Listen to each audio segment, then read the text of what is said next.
Assalamualaikum warahmatullahi wabarakatuh. Perkenalkan, nama saya Rayhan Pangestu dari program studi D4 Administrasi Perkantoran Digital dengan nomor induk mahasiswa 17035210071. Di sini saya akan mempresentasikan seminar proposal skripsi saya yang berjudul Analisis Pengelolaan Arsip Dinamis Aktif di Kejaksaan Negeri Kota Bekasi. Dosen pembimbing saya yaitu ada Pak Roni Fasla SPDMM dan yang terhormat dan Pak Muhammad Ikhwan SPDMM.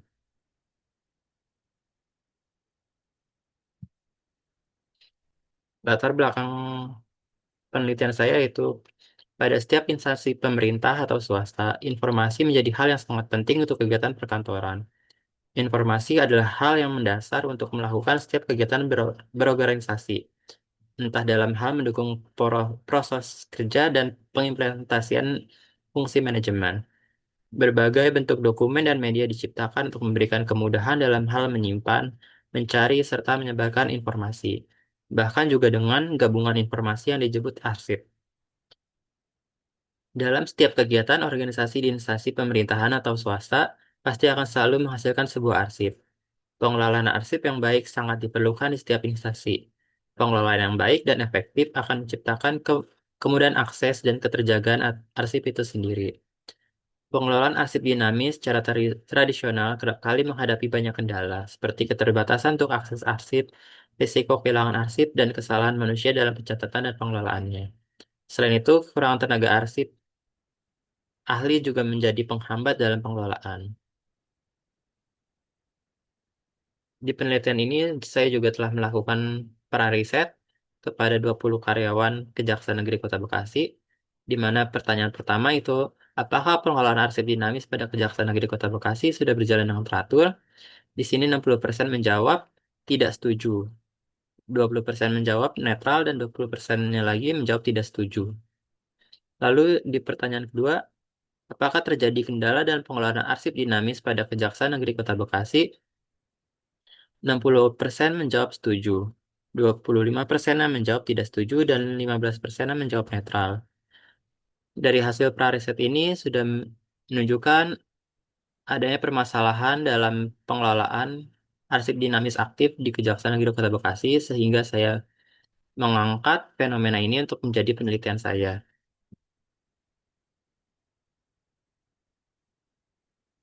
Lalu di sini ada pertanyaan dan tujuan penelitian saya. Pertanyaannya itu ada, bagaimana pengelolaan arsip dinamis aktif di Kejaksaan Negeri Kota Bekasi? Lalu apa saja kendala yang terjadi dalam pengelolaan arsip dinamis aktif di Kejaksaan Negeri Kota Bekasi? Lalu yang ketiga ada bagaimana efektivitas pengelolaan arsip dinamis aktif di Kejaksaan Negeri Kota Bekasi? Lalu tujuan penelitian ini yaitu untuk mengetahui sistem pengelolaan arsip dinamis aktif di Kejaksaan Negeri Kota Bekasi. Kedua, mengetahui kendala-kendala yang dihadapi oleh Kejaksaan Negeri Kota Bekasi dalam pengelolaan arsip dinamis aktif. Yang ketiga, mengetahui efektivitas pengelolaan arsip dinamis aktif di Kejaksaan Negeri Kota Bekasi.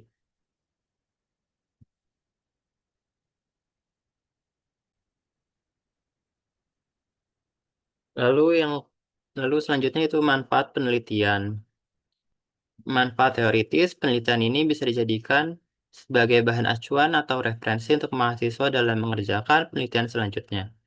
Manfaat praktis yaitu bagi Kejaksaan Negeri Kota Bekasi itu sendiri bisa menjadi bahan pertimbangan untuk memperbaiki dalam pengelolaan arsip dinamis aktif di Kejaksaan Negeri Kota Bekasi serta untuk menjadi pertimbangan dalam pengadaan tenaga ahli arsiparis barunya.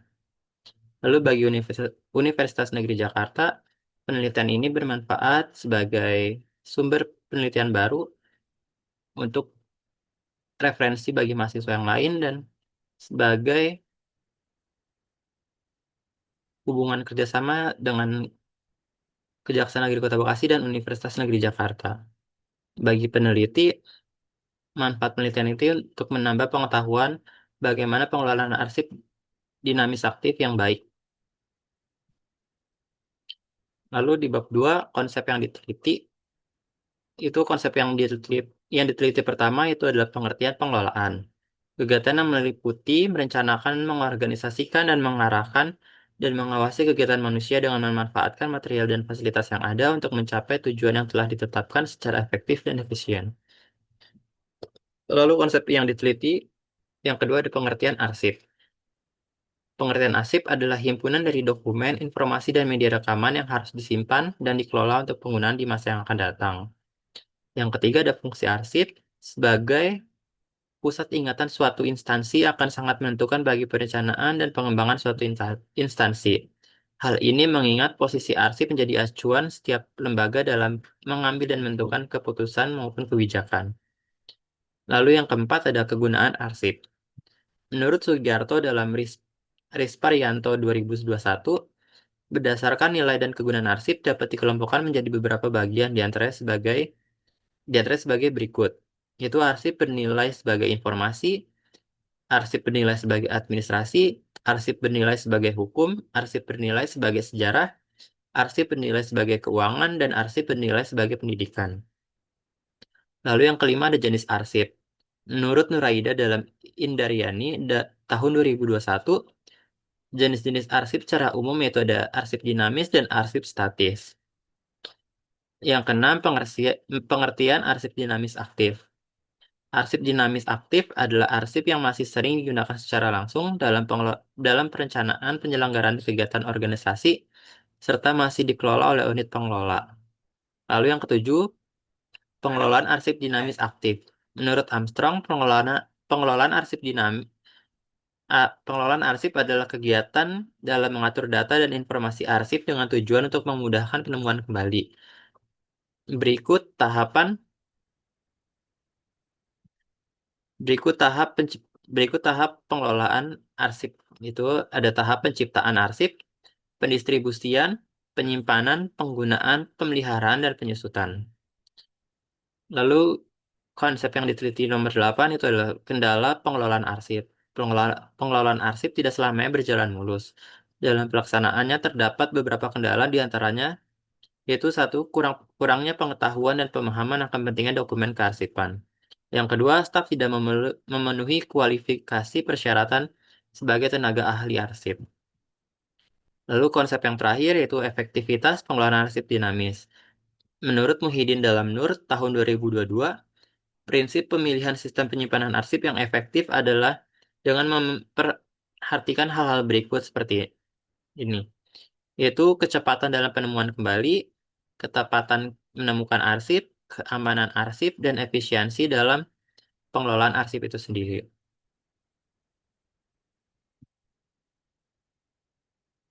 Lalu penelitian yang relevan dari penelitian ini itu ada penelitian pertama, Effectiveness of Dynamic Archive System in Dynamic Archival Management in Vocational School oleh Kusuma Wardani tahun 2023.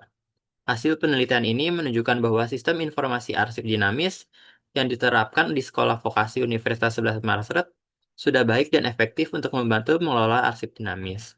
Lalu ada penelitian yang kedua, yaitu analisis manajemen arsip dinamis Dinas Perpustakaan dan Arsip Kota Bekasi oleh Arla Yesiva tahun 2023. Hasil penelitian ini adalah manajemen arsip di Dinas Perpustakaan dan Arsip Kota Bandung sudah sesuai dengan Undang-Undang Nomor 49 Tahun 2009 mengenai kearsipan, yaitu dimulai dari penciptaan, penyimpanan, pemeliharaan, dan penyusutan. Lalu di bab 3, metode penelitian. Waktu penelitian ini dilakukan selama 4 bulan, yaitu telah dimulai dari bulan Desember 2024 hingga dengan bulan Maret 2025. Lalu tempat penelitiannya itu, lokasi penelitian ini dilakukan di Kejaksaan Negeri Kota Bekasi yang berlokasi di Jalan Veteran nomor 1 RT 2 RW 2 Margajaya, Kecamatan Bekasi Selatan, Kota Bekasi. Alasan peneliti memilih lokasi ini agar mengetahui dan bisa menganalisis pengelolaan aset dinamis aktif pada Kejaksaan Negeri Kota Bekasi. Lalu desain penelitian.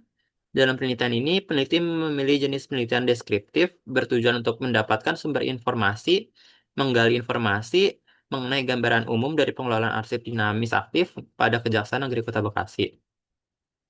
Lalu data dan teknik pengumpulan data, yaitu ada 4. Melakukan observasi, wawancara, dokumentasi, dan studi pustaka. Lalu ada sumber data dan sampel penelitian. Sumber data dan penelitian ini yaitu data primer dengan melakukan observasi, wawancara, dan dokumentasi. Lalu data sekunder itu dari buku, laporan penelitian, artikel, dan arsip sejarah. Lalu sampel penelitian, peneliti mengambil sebanyak 4 sampel yang memiliki keterhubungan dalam topik penelitian. Salah satu sampelnya itu adalah koordinator divisi arsiparis ahli pertama, sebagai sampel yang utama. Lalu teknik kapsan data. Teknik triangulasi memeriksa data secara berurutan dengan membandingkan fakta dari satu sumber ke sumber lainnya. Itu dari observasi ke wawancara lalu dokumentasi.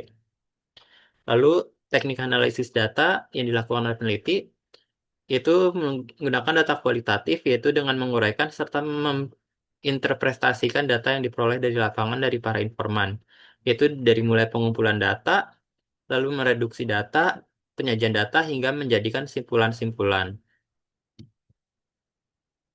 Sekian presentasi dari seminar proposal skripsi saya. Kurang lebihnya mohon maaf. Wassalamualaikum warahmatullahi wabarakatuh. Terima kasih.